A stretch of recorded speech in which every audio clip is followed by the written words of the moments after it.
So assistant reggae boys and national under-20 coach John Wall is in the spotlight again, getting obviously annoyed with the constant references being made to René Simoes and France 1998. Watch this. Because it's the common tongue in Jamaica. When René Simoes was here and when 98 was here, you get what I'm saying? I respect what he did thoroughly, wholeheartedly, but it becomes a fallacy of Jamaican football.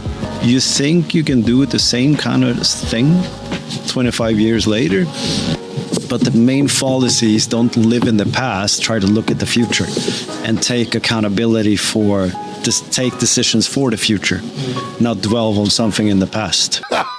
No, first of all, Mr. Wall, René Simoes and the 1998 qualification are not fallacies.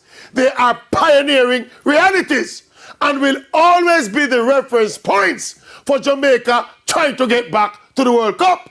No one is saying we must do the same things we did 25 years ago.